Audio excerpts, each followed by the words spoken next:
Welcome back, everyone. If you've been on the internet in the last 10 years, you've seen the headline. Toyota's solid state battery is just 2 years away. Well, it's February 2026, and guess what? They're saying it again. Toyota just announced a massive new factory with Japanese oil giant Idemitsu Kosan to build solid electrolytes for solid state batteries, obviously. They're promising more than 1,000 kilometers of range and 10-minute charging by 2027. I should mention I just did a video on a BYD car that has that now, today. But before you get excited, we need to look at the history of the most famous moving goalpost in automotive history. I mean, people say Tesla's full self-driving is a moving goalpost, and it is, but it doesn't come close to the moving goalpost of Toyota's claims about solid-state batteries. But is this finally real? Or is big oil just helping Toyota buy more time? Let's go back to 2014. Toyota researchers officially stated that solid-state batteries could be ready for the market by 2020.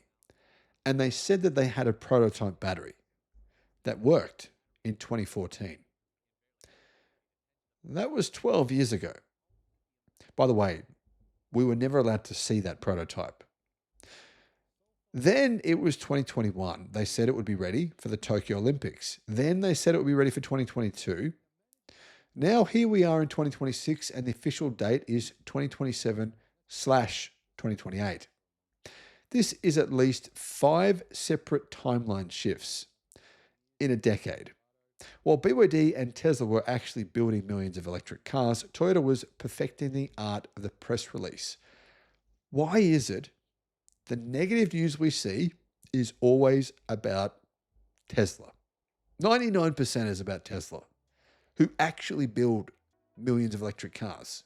And for some reason, Toyota very rarely gets anything negative said about it. It might have something to do with the fact that Toyota spends more money on marketing than any other car company in the world, but yeah, that could be relevant, maybe. So why an oil company? Well, why is Idemitsu Kosan, a refining giant, building a battery plant? Because they are sitting on a mountain of sulfur. It's a low-value byproduct of cleaning gasoline. If they can turn waste into sulfide solid electrolytes, they aren't just an oil company anymore. They are a battery material monopoly.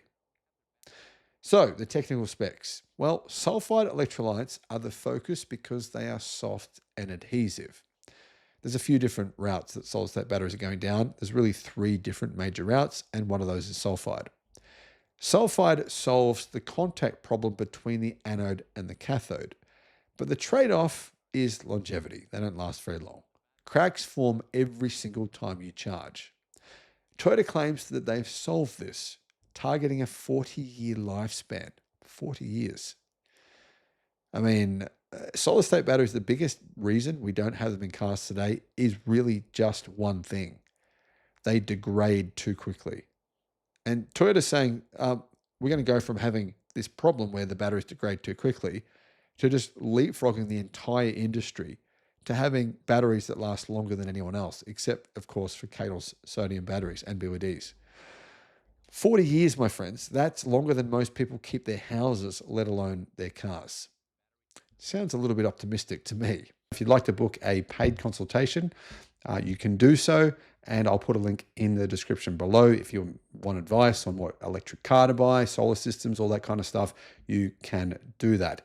Anyway, the several hundred tons problem.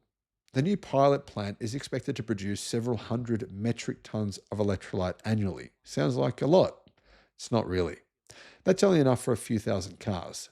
This isn't actual mass production. It's a glorified lab experiment. Just let me reframe that. The several hundred metric tons of electrolyte is only enough for a few thousand cars.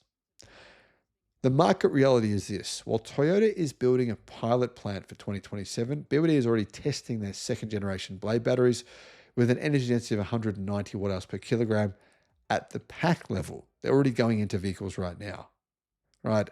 There are many battery companies, legitimate ones, that have been working on solid-state batteries for years, and they actually show the market what they're doing. That's a big difference. Yeah, they show people, they show them, here are the layers. Here's the here's what we're using here. Here's what we're using there. Here's where we're at. Here's how long they're lasting for. But Toyota is sounding a lot like Donut Labs, making these wild promises. 40-year lifespan, it's going to beat everyone else.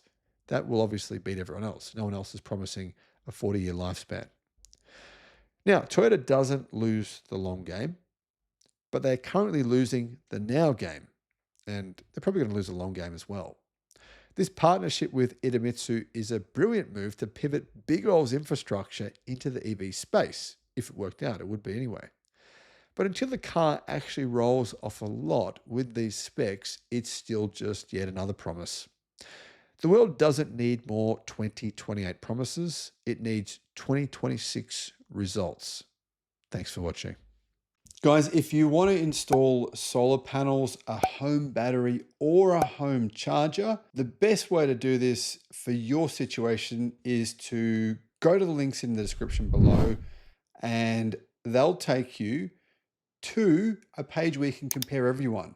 So depending on where it doesn't matter where you live, a lot of people email me all the time saying, well, what solar system should I get? Who should I go with? What battery should I get? What electric charger should I get? Well, click in the links in the description and you can actually compare all the different choices and find the best deal for you. I'll put that link in the description below. Additionally, there is a battery savings calculator link and also a federal battery rebate calculator. I personally have found that I'm not paying for electricity at all, and that's including charging my 2 electric cars and also running my home power, my home sauna. Nothing, not paying anything at all. And I think a lot of people are getting misled. They think that getting a battery is not worth it. Actually, I think it is worth it. So those links are in the description below.